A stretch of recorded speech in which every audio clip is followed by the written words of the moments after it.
घड़ी देते हो लेकिन समय नहीं देते।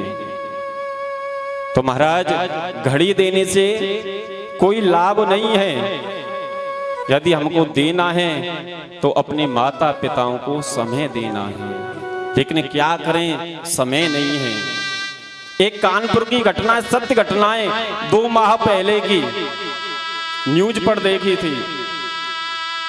एक किसान था, उसके 2 पुत्र थे। 10 बीघा जमीन थी, किसान ने 4 बीघा जमीन बेच करके बच्चों को पढ़ाया और पढ़ाई इस विधि से कराए, बिहारी जी की कृपा हुई विदेश पहुंच गए। विदेश पहुंच गए। समय के अनुसार दोनों बेटों का विवाह हो गया, दोनों पर एक एक पोता हो गया। माँ और पिता घर पर रहते। पिता आर्मी से रिटायर्ड थे। महाराज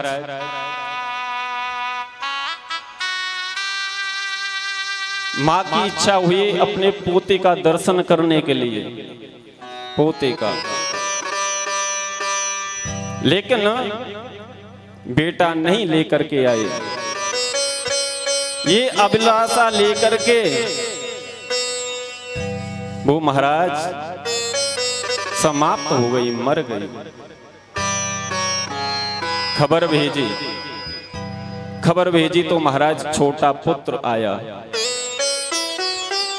बॉडी पड़ी है समक्ष।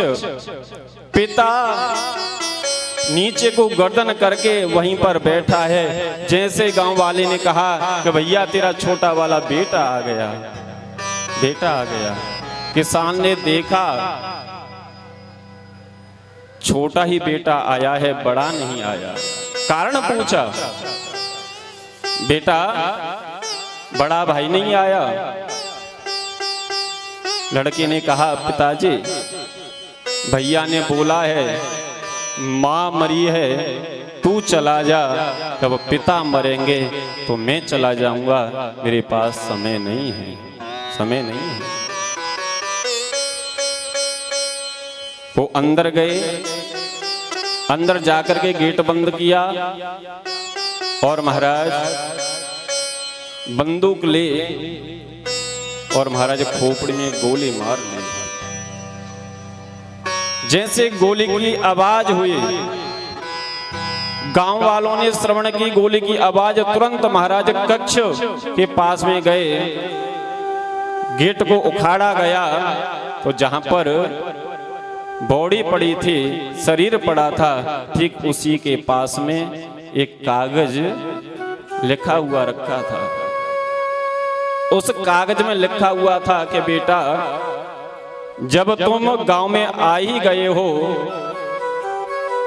तो बेटा हम दोनों का एक साथ में अग्नि संस्कार करके जाना, जो भी विधि है उसे करके जाना, क्योंकि मैं ये नहीं चाहता जो आपको कष्ट हुआ है यही कष्ट आपके बड़े भाई को हो, बड़े भाई को।